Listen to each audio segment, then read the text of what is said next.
Olá, você que me acompanha aí por este Brasil.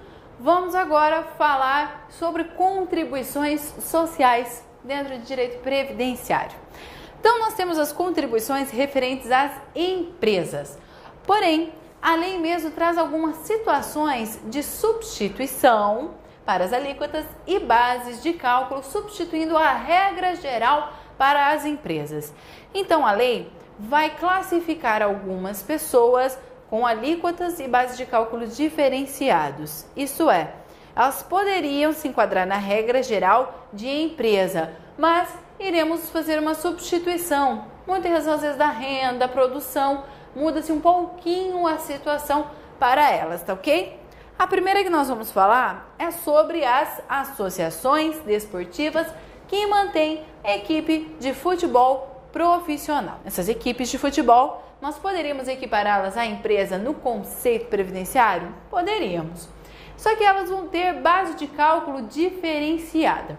Então, a base de cálculo para a sua contribuição destinada à previdência, isso é aquela paga pelas empresas, de modo geral, sobre as remunerações daqueles que lhe prestam serviços, que são destinadas exclusivamente para pagamentos de benefícios previdenciários no regime geral de previdência social. A alíquota será de 5%. O SAT já está incluso nesses 5%. Beleza, essa é a alíquota. Mas sobre o que? Qual será a base de cálculo? A base de cálculo será espetáculos desportivos, patrocínios, licenças de marcas.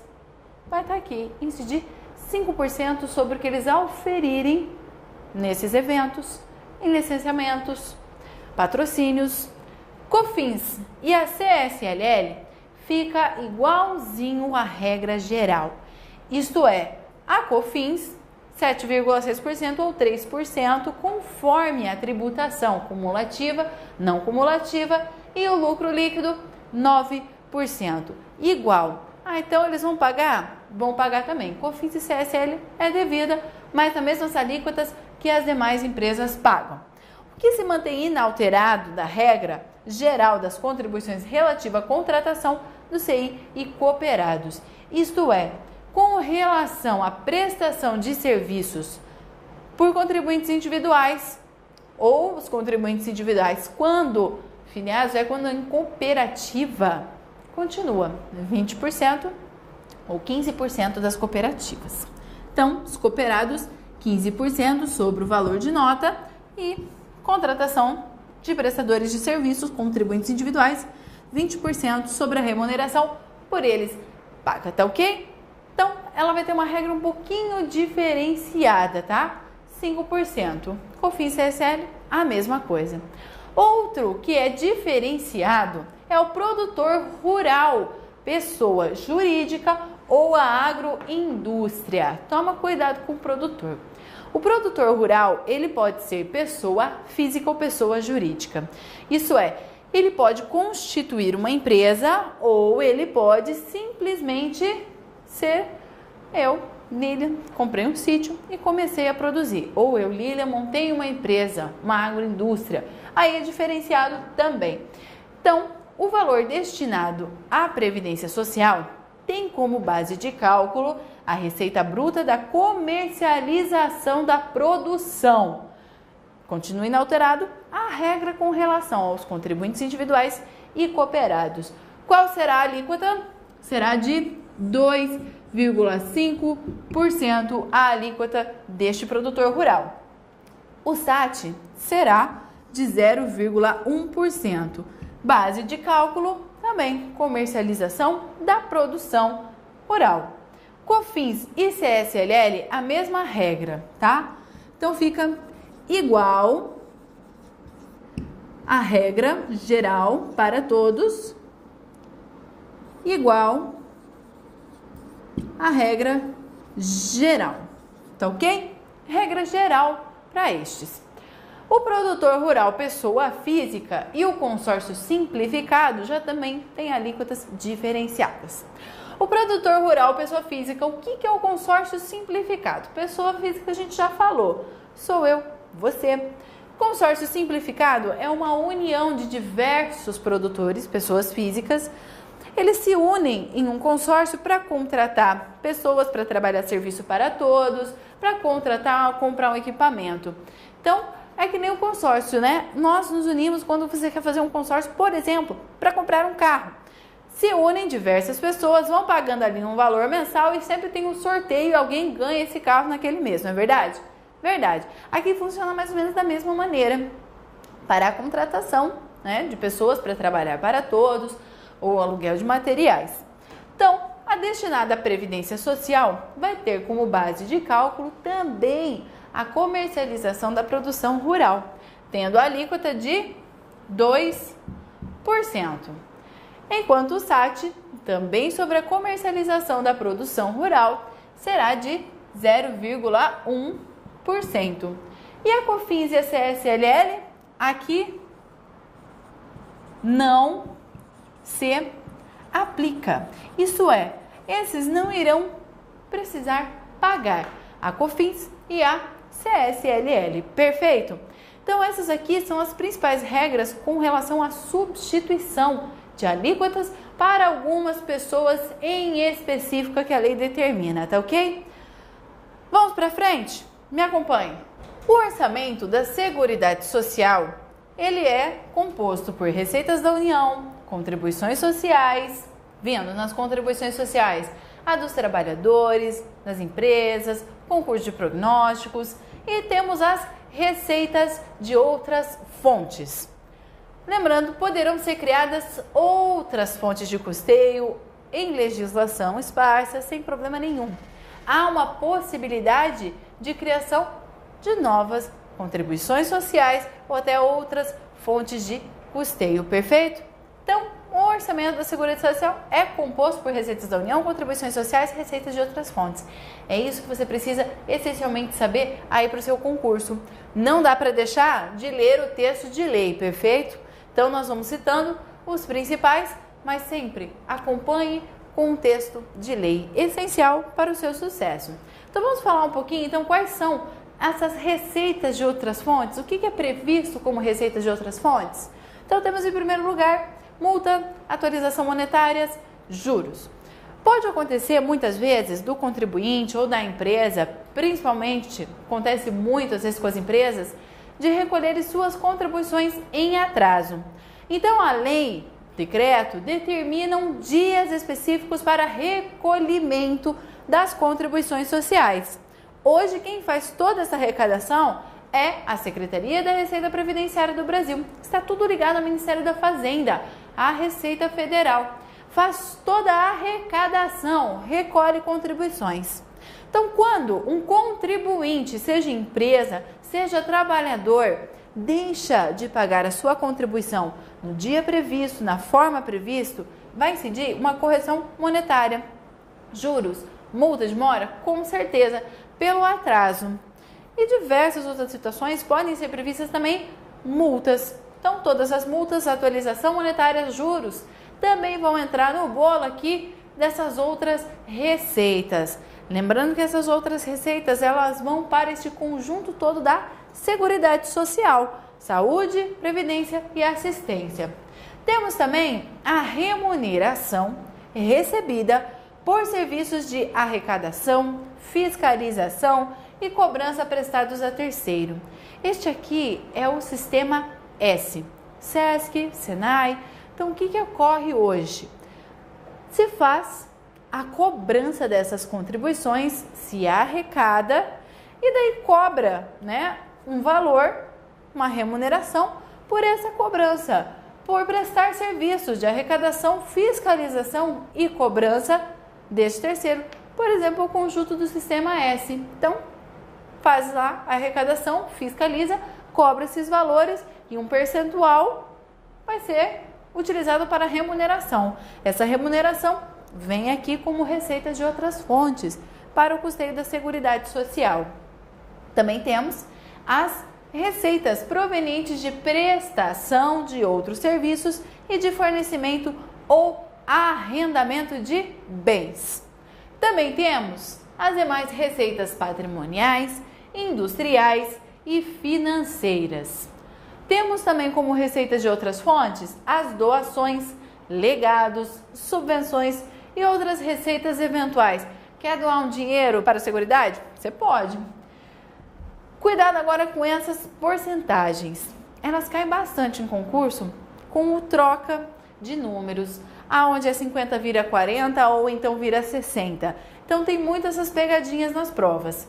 Então 50% da venda de todo e qualquer bem apreendido em decorrência do tráfico ilícito. O que acontece com o tráfico ilícito? Muitas vezes, nós temos inúmeros casos de bens apreendidos em decorrência do tráfico.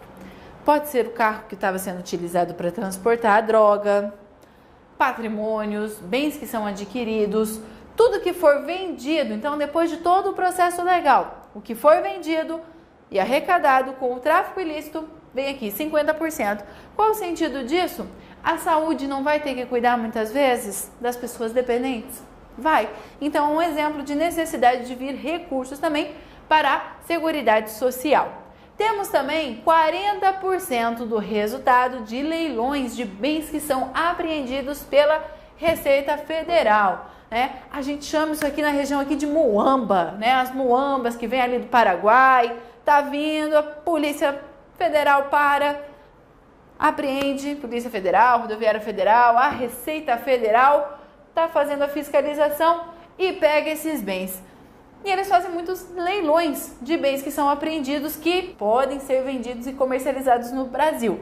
40% deste resultado dos leilões vai reverter para a Seguridade, bem como 50% do valor total do prêmio recolhido pelas companhias seguradoras que mantêm o seguro obrigatório, o famoso DPVAT, tá ok? Estes recursos vão ser destinados principalmente para a área de saúde, para o SUS, para o tratamento, para o custeio do tratamento do pessoal que sofre acidentes de trânsito, pedestres, motoristas, motociclistas, tá ok? Então essas são as receitas de outras fontes. Tranquilo, né? Facinho. Vamos para frente? Me acompanhe. Vamos falar agora sobre o salário de contribuição. O salário de contribuição, ele é a base de cálculo para a contribuição dos empregados, trabalhadores avulsos, empregado doméstico, contribuinte individual e o segurado facultativo. O segurado especial, ele tem como base de cálculo da sua contribuição, se não for a contribuição facultativa, a obrigatória, a comercialização da sua produção. Então a base de cálculo é diferenciada para ele. Os demais será o salário de contribuição, que possui alguns conceitos diferentes de acordo com cada segurado. O salário de contribuição, ele serve como base para o salário de benefício para acharmos o valor da renda mensal a ser paga para o beneficiário, para o segurado quando ele vai requerer sua aposentadoria, um auxílio doença. Então, a maioria dos benefícios são calculados tendo por base o salário de benefício, que vai ser apurado com base no salário de contribuição.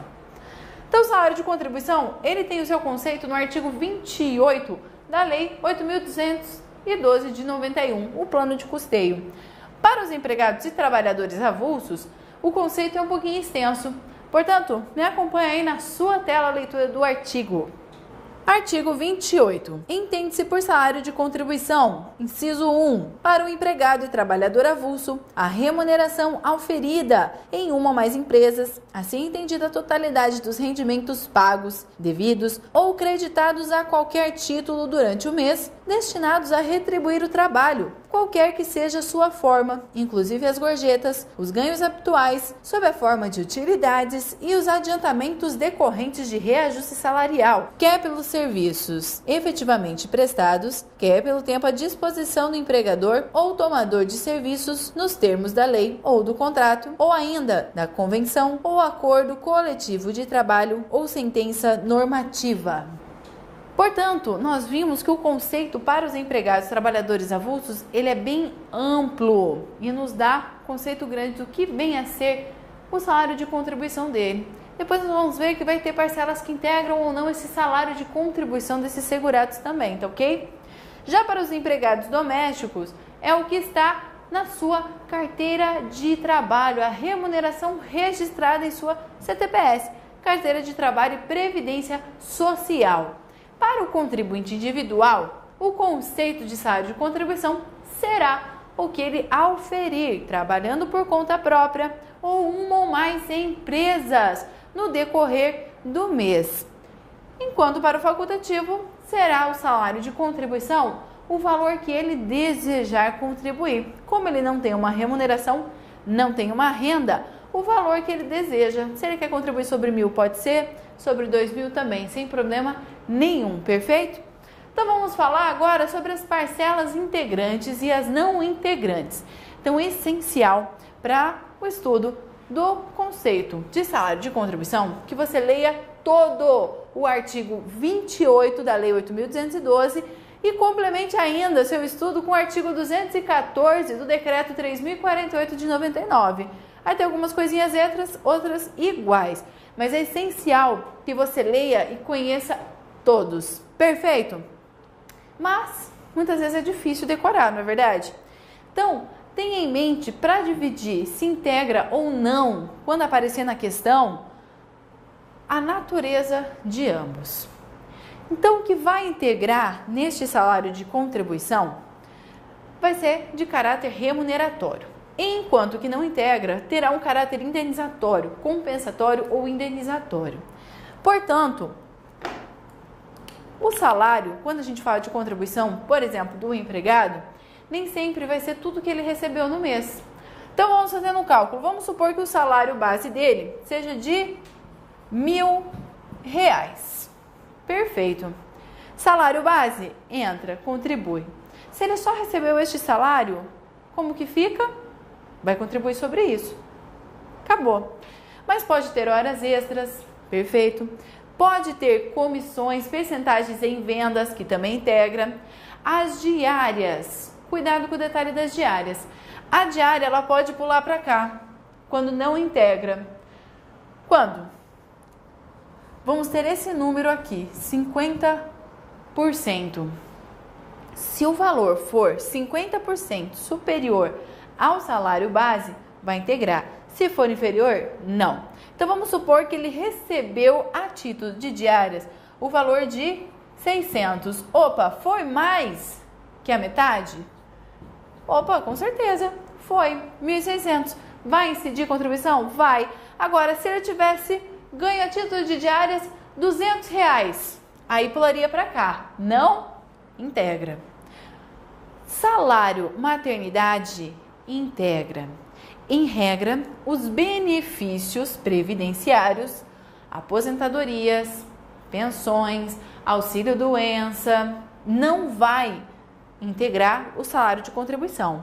Então, o que eu recebo, por exemplo, a título de auxílio-doença ou de aposentadoria, eu não irei contribuir. O salário maternidade é um benefício que eu vou contribuir. Ele vai, sim, ele tem caráter remuneratório e vai entrar. A lei determina que incide contribuição sobre o salário maternidade. E o 13º salário, perfeito? 13º salário, tenha atenção, ele integra o salário de contribuição, mas não integra o salário de benefício. Então, para o cálculo do salário de benefício, não vai incidir o 13º salário. Aqui, o que não integra, nós temos diversas verbas. Então, pensa, tem caráter indenizatório, compensatório, indenizou? Então, alguma indenização paga pela demissão do trabalhador sem justa causa? Opa, não vai integrar, tá? Compensa alguma perda que ele teve? Também não integra. Vale transporte. Tenha atenção com o vale transporte. Aí na lei, ele vai estar falando que ele não integra quando seguir os preceitos que a lei determina. Porém, já em entendimento dos tribunais, STF e STJ, que não importa a maneira que o vale transporte é pago, não vai incidir contribuição previdenciária sobre o vale transporte. Então, cuide, tenha atenção com isso.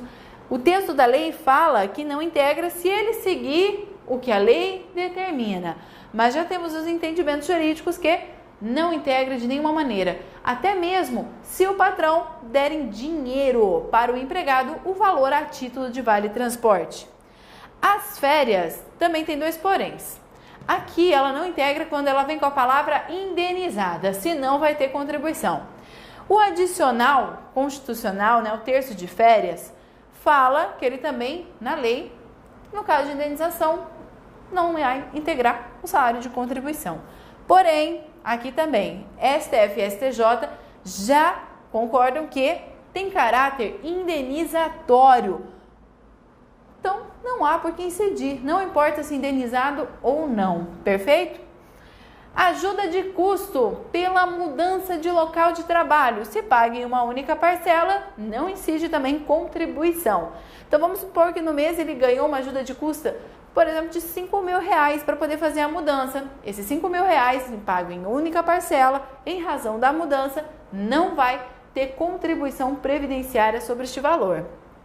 Participação dos lucros. Também, se seguir as regras da lei, a participação dos lucros, então, se o patrão paga todo mês participação dos lucros, já está contrário à lei. Agora, se ele paga uma vez no ano em uma única parcela, perfeito, não incide contribuição previdenciária. Assim também como Vale Cultura, não incide contribuição previdenciária. Essas são as principais verbas que nós trabalhamos. Tem diversas verbas que não integram e que você não pode deixar de ler aí no seu material, no seu código. Perfeito? Vamos falar também sobre a questão da proporcionalidade, que é importante com relação aqui ao salário de contribuição. Me acompanhe. Atente agora para a regra da proporcionalidade. Então, alguns segurados, os empregados domésticos e os trabalhadores avulsos poderão ter na sua base de cálculo, o salário de contribuição abaixo do mínimo. Então, nós temos um limite máximo de contribuição e um limite mínimo de contribuição. Assim, estes, através da regra da proporcionalidade, poderão contribuir abaixo do mínimo. Lembrando, só o empregado doméstico e o trabalhador avulso que podem contribuir abaixo do mínimo, em algumas situações mais extremas, quando da admissão, dispensa ou afastamento, por exemplo, no meio do mês. Pode ocorrer o empregado doméstico que ganhe ao FIRA somente um salário mínimo e ele acaba tendo uma dispensa ou até admissão neste emprego no meio do mês. Portanto, ele vai receber proporcional aos dias trabalhados, não vai receber um mês cheio, vai ser proporcional. E a contribuição também será proporcional e poderá ficar abaixo do mínimo proporcional que ele recebeu, que ele auferiu, tá ok? Então, esses 3 segurados poderão ter uma contribuição inferior ao mínimo. O contribuinte individual e o facultativo estão fora, não podem contribuir abaixo. Ah, mas aparece na questão que o contribuinte individual, ele estava ali mal, trabalhou pouco, ganhou menos, não importa. É sempre o mínimo. Tá ok? Então vamos ver como as bancas vêm cobrando essas questões? Me acompanha aí a primeira na sua tela. O salário de contribuição é um instituto do direito previdenciário inaplicável ao segurado facultativo que não exerce atividade remunerada. Questão está errada. É claro que ele tem o seu salário de contribuição, porém é o valor que ele deseja pagar, não é o que ele ganha trabalhando, pois ele não tem renda. Mas claro, a base de cálculo da sua contribuição é sim o salário de contribuição. Próxima questão aí na tela. O artigo 28 da Lei 8.202 de 91 define o salário de contribuição de cada categoria específica de segurado, aduzindo que entende-se por salário de contribuição a remuneração auferida em uma ou mais empresas, assim entendida a totalidade dos rendimentos pagos, devidos ou creditados a qualquer título durante o mês, destinados a retribuir o trabalho, qualquer que seja a sua forma, inclusive as gorjetas, os ganhos habituais sob forma de utilidades e os adiantamentos decorrentes de reajuste salarial, quer pelos serviços efetivamente prestados, quer pelo tempo à disposição do empregador ou tomador de serviços nos termos da lei ou do contrato, ou ainda de convenção, acordo coletivo de trabalho ou sentença normativa. Tal definição refere-se ao salário de contribuição A. do trabalhador eventual, B. do segurado empregado apenas, C. do trabalhador avulso apenas, D. do segurado empregado e do trabalhador avulso e E. do segurado empregado e do trabalhador eventual.